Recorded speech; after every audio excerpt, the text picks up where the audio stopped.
In this video, we're going to discuss Euclid's Book 1, Proposition 9, and I'm going to try to do this so you can actually see me live in action as to how I'm doing everything. And we're going to start this way. Euclid starts this proposition by having us construct an angle. Now, I'm sure you probably remember from a previous video where I said, okay, if you take two rays and you put them together, you're going to form an angle. So we're going to make two rays right here. Now we're going to kind of pause back and forth. Now I guarantee you this is going to be more than one video, so bear with me. There's going to be a two-parter on this. Alright. Now, we have point A, point B, and point C. Now I'm going to back this up a little bit so you can actually see. Whoa. There's points A, B, and C.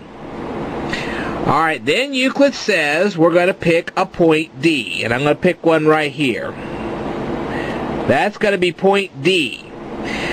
Now, he says that he wants a point E on this line right here. This is line AC. He wants a point E, and he wants the length between A and E to be equal to AD. Now, do you remember how we did that?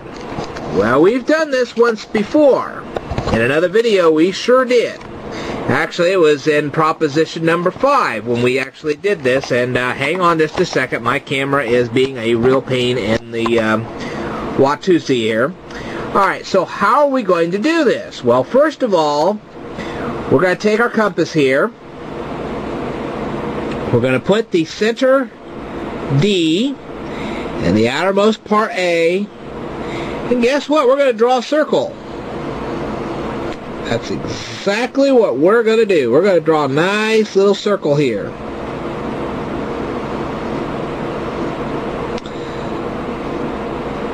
Alright. Now, when we do, we're going to extend this out, and we're going to have a point P. Okay? So we're going to draw a little line between point D and point P. So far, so good. And now I can safely show you that AD right here is equal in length to point DP.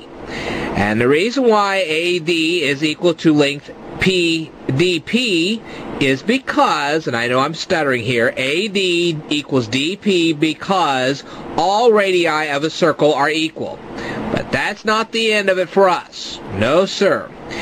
Next, normally we would draw an equilateral triangle. I'm not going to draw the equilateral triangle simply because it would be very messy and I don't want to have messy here. So we're going to just simulate the equilateral triangle that we would normally draw. Alright? So what we would do, I will draw the two circles that will make the equilateral triangle, but I'm not going to draw the triangle itself. Alright? We've already got the AD point. Got that circle pretty much pat down. Now we're going to draw another circle, and I'll back this up a little bit. It's going to be from point A, which is the center, point D, which is the outermost edge, and bear with me, we're going to draw that little circle. Okay?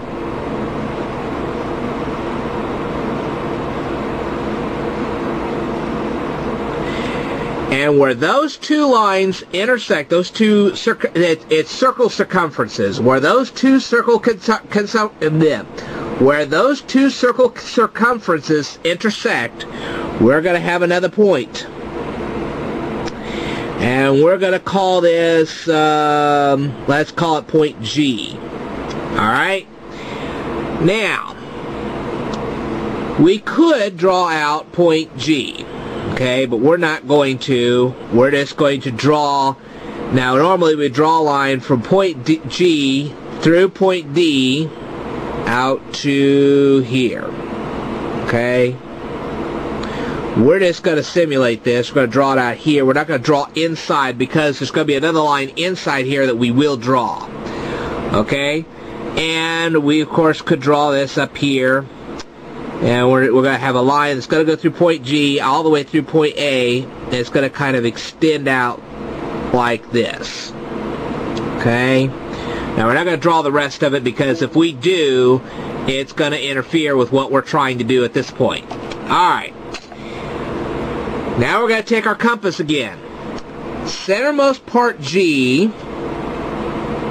Okay, now, before we do that, we're going to back up a step. We're going to actually take our compass and we're going to put it on centermost part D, outermost part P, and we already drew this circle. And now we're going to have another point, and it's going to be point H.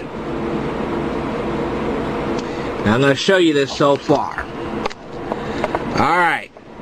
Now, remember, we drew an equilateral triangle, or we simulated it. It is going to be from GD to GA, okay? And we drew it out a little bit further, so we had GDH, and we got GA, and we haven't got a point up here yet, but we will. Alright? Now, let me get my camera set back up here. Oops.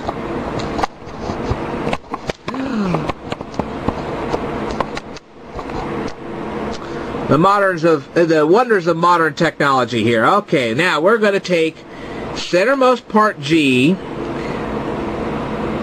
and outermost part H, and we're going to make another circle. And you know we're doing proposition 1-2, and if you didn't know, we are doing proposition 1-2 to do all this. And that's how we're going to get